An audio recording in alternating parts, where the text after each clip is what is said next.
Halo, perkenalkan nama saya Adrian Syahrizky.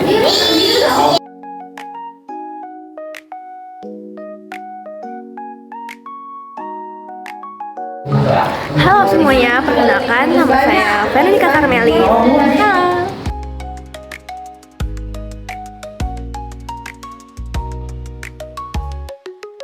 Halo, perkenalkan nama aku Sabina Sabila.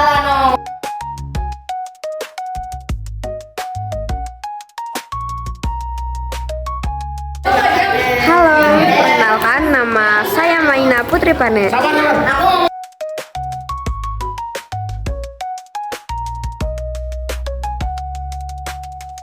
Halo, perkenalkan nama saya Naura Sari Fatima.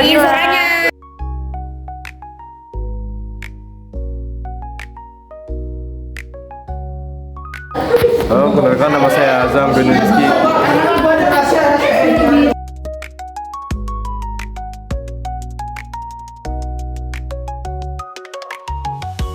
Varises adalah kondisi di mana pembuluh darah vena membengkak dan menonjol di permukaan kulit. Biasanya di kaki ini terjadi kartu vena yang lemah atau rusak, sehingga darah menumpuk dan menyebabkan pembuluh darah melebar. Penyebab varises bisa terjadi karena faktor genetik, kehamilan, obesitas, berdiri atau duduk terlalu lama, kurang berolahraga, merokok, atau perubahan hormonal. Cara pencegahan bisa berolahraga teratur, menjaga berat badan ideal, menghindari berdiri atau duduk terlalu lama, menggunakan stocking, kompresi, mengangkat kaki duduk atau berbaring, menghindari pakaian ketat. Gejala varises: pembuluh darah menonjol atau berwarna biru atau ungu, rasa nyeri atau kram di kaki, pembengkakan di kaki, gatal atau iritasi di kulit.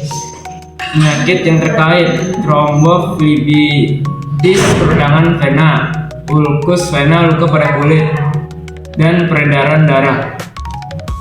Pengobatan: perubahan gaya hidup, obat-obatan, skleroterapi, injeksi cairan ke dalam vena, laser atau ablasi. Assalamualaikum warahmatullahi wabarakatuh. Perkenalkan nama saya Veronica Carmelin dari kelas 11-1, akan membacakan penyakit arteriosklerosis dan arteriosklerosis. Arteriosklerosis adalah kondisi di mana dinding arteri menjadi keras dan tebal sehingga mengurangi elastisitasnya dan mengganggu aliran darah.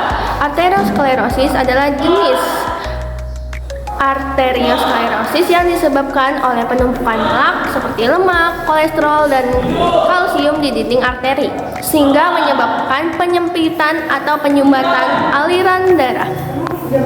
Penyebabnya bisa disebabkan oleh tekanan darah tinggi, kolesterol tinggi, diabetes, merokok, obesitas, kurang olahraga, pola makan tidak seimbang, faktor genetik. Untuk cara pencegahannya yaitu bisa mengonsumsi makanan sehat seperti sayuran, buah, dan biji-bijian. Berolahraga dengan teratur minimal 30 menit sehari. Menghindari merokok, mengontrol tekanan darah dan kolesterol. Mengurangi konsumsi gula dan garam, menjaga berat badan ideal. Untuk pengobatannya bisa perubahan gaya hidup seperti diet, olahraga, berhenti merokok. Obat-obatannya yaitu statin, antihipertensi, dan antikoagulan. Prosedur medisnya bisa angioplasti, stenting, dan bypass. Sekian, terima kasih. Wassalamualaikum warahmatullahi wabarakatuh. Perkenalkan, nama saya Sabina Salsabila. Di sini saya akan menjelaskan tentang penyakit hipertensi dan hipotensi. Yang pertama, saya akan menjelaskan tentang penyakit hipertensi. Hipertensi atau tekanan darah tinggi merupakan kondisi ketika tekanan darah sistolik lebih dari 140 mmHg dan atau diastolik lebih dari 90 mmHg pada orang dewasa. Hipertensi dapat menyebabkan komplikasi serius seperti penyakit jantung, stroke, dan gagal ginjal. Ada pula penyebab hipertensi. Yang pertama itu ada faktor genetik. Kedua, ada obesitas. Ketiga, ada pola makan tinggi garam. Keempat, ada kurangnya aktivitas fisik. Kelima, ada konsumsi alkohol. keenam ada stres, dan terakhir ada penyakit ginjal atau gangguan hormonal. Lalu ada cara pencegahan hipertensi. Yang pertama, pola makan sehat, yaitu konsumsi makanan rendah garam, kaya serat, dan rendah lemak jenuh. Kedua, olahraga teratur yang dimana minimal 30 menit setiap hari. Lalu juga ada menghindari merokok dan konsumsi alkohol.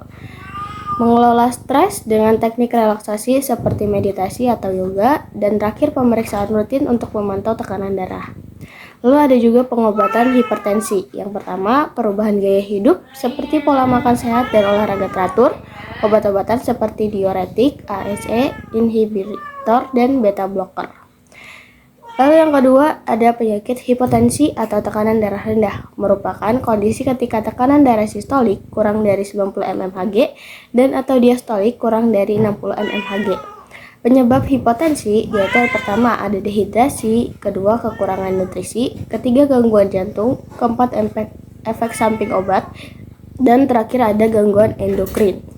Cara pencegahan hipotensi itu bisa dilakukan dengan cara minum Halo cukup semuanya, air untuk menghindari perkenalkan nama dehidrasi, saya dan Maina juga Putri konsumsi Pane. makanan Saya seimbang dari kelas untuk 11 memenuhi 1. Di kebutuhan sini nutrisi saya akan menjelaskan menghindari pengertian perubahan stroke, posisi yang penyebab mendadak. stroke, cara Pengobatan pencegahan, hipotensi penyakit bisa yang dilakukan terkait, dengan dan yang cara terakhir perubahan gejala gaya stroke. hidup seperti minum cukup air dan konsumsi Pertama-tama, makanan seimbang, saya akan dan juga menjelaskan obat-obatan seperti pengertian flu, stroke. drog, Stroke adalah kondisi dan ketika pasokan darah ke otak terganggu atau Sekian dari berkurang, saya. Terima baik kasih. karena penyumbatan, stroke iskemik, atau pecahnya pembuluh darah, stroke hemoragik. Ini menyebabkan area tertentu pada otak tidak mendapat suplai oksigen dan nutrisi, sehingga terjadi kematian sel-sel otak. Selanjutnya saya akan menjelaskan penyebab stroke. Pertama, tekanan darah tinggi, kedua, kolesterol tinggi, ketiga, diabetes, keempat, merokok, kelima, obesitas, keenam, kurang aktivitas fisik, ketujuh, konsumsi minuman beralkohol, dan yang kedelapan, gangguan irama jantung. Dan selanjutnya saya akan menjelaskan cara pencegahannya. Yang pertama, cek kesehatan rutin. Lakukan pemeriksaan kesehatan secara rutin untuk mendeteksi faktor risiko stroke. Yang kedua, enyahkan asap rokok, berhenti merokok dan hindari asap rokok. Yang ketiga, rajin aktivitas fisik. Lakukan aktivitas fisik secara teratur seperti berjalan, berlari, atau berenang. Dan yang keempat, diet seimbang. Konsumsi makanan seimbang, kaya akan sayuran, buah, dan biji-bijian. Yang kelima, istirahat cukup. Pastikan Anda mendapatkan istirahat yang cukup setiap hari. Yang keenam, kelola stres. Lakukan teknik relaksasi seperti meditasi atau yoga untuk mengelola stres. Selanjutnya saya akan menjelaskan tentang penyakit yang terkait. Yang pertama, penyakit jantung. Yang kedua, hipertensi. Yang ketiga, diabetes. Yang keempat, gangguan irama jantung. Yang kelima, obesitas. Dan yang terakhir saya akan menjelaskan tentang gejala stroke. Yang pertama, senyum tidak simetris. Kedua, gerak separuh anggota tubuh melemah tiba-tiba. Ketiga, bicara pelo atau tidak dapat berbicara. Keempat, kebas atau kesemutan pada separuh tubuh. Kelima, rabun tiba-tiba. Keenam, sakit kepala hebat yang muncul tiba-tiba. Jika Anda mengalami gejala stroke, segera ke rumah sakit untuk mendapatkan penanganan medis yang tepat. Terima kasih. Bye-bye.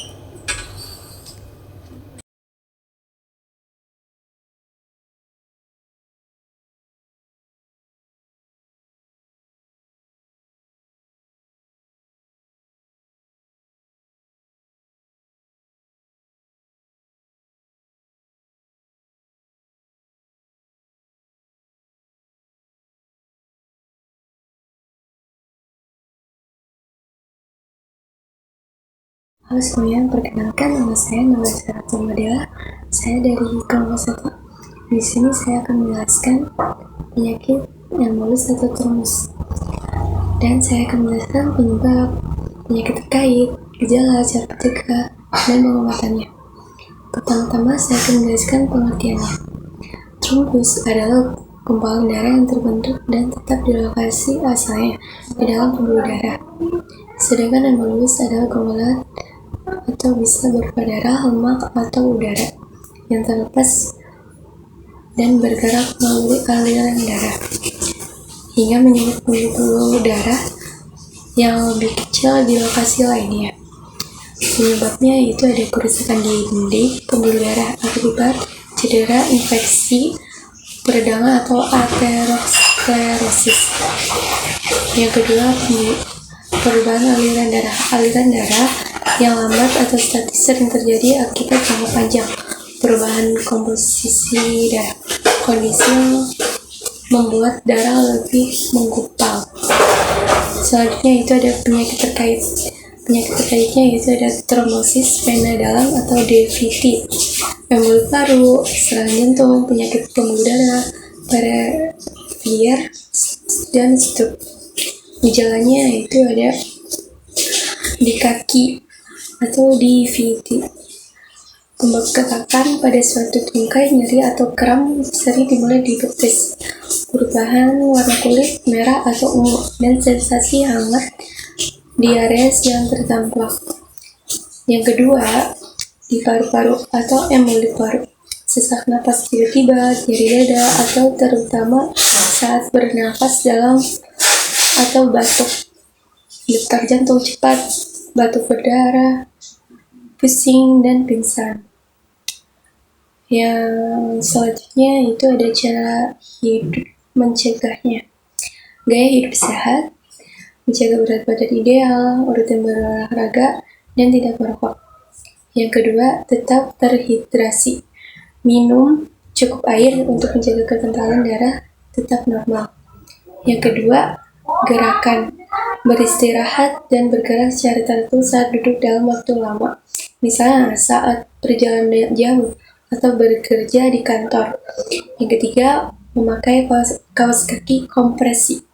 Mengenakan stocking kompresi jika direkomendasikan oleh dokter, terutama setelah operasi. Yang selanjutnya ada pengobatannya.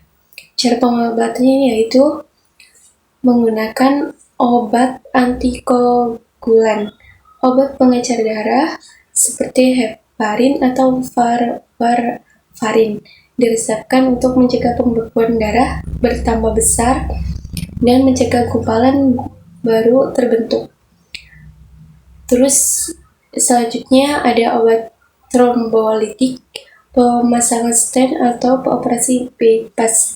Yang ketiga, filter vena cava. Oke, terima kasih. 3. Assalamualaikum warahmatullahi wabarakatuh. Perkenalkan, nama saya Azam Gunul Rizky dari kelompok 1, kelas 11-1. Di sini saya akan menjelaskan apa itu penyakit elephantiasis. Elephantiasis atau juga dikenal sebagai penyakit kaki gajah adalah infeksi parasit yang disebabkan oleh cacing filaria yang ditularkan melalui nyamuk ketika nyamuk menggigit manusia. Ketika nyamuk menggigit manusia, parasit atau larva akan masuk dalam tubuh, dan jika masuk ke dalam sistem pembuluh limfe, maka parasit akan berkembang dan dapat menyumbat sistem pembuluh limfe sehingga menyebabkan gejala penyakit kaki gajah. Penyebabnya gigitan nyamuk yang terinfeksi cacing filaria atau kontak dengan air yang terkontaminasi cacing filaria. Gejalanya pembengkakan ekstrem pada lengan atau kaki, kulit yang menebal dan mengeras, retensi cairan, nyeri pada bagian tubuh yang terkena. Cara pencegahannya, menghindari gigitan nyamuk dengan menggunakan kelambu saat tidur atau obat nyamuk baik semprot atau bakar, dan pakaian yang menutupi kulit. Membersihkan lingkungan sekitar dari genangan air yang dapat menjadi tempat berkembang biak nyamuk, menggunakan obat antiparasit secara teratur. Penyakit terkait limfedema, penumpukan cairan pada jaringan tubuh, kerusakan sistem limfatik, infeksi sekunder pada kulit dan terkena. Pengobatannya, obat antiparasit untuk membunuh cacing filaria, terapi kompresi untuk mengurangi pembengkakan, pembedahan untuk mengangkat jaringan yang telah rusak. Dah, jangan panjang, Wi. Sahabatnya sudah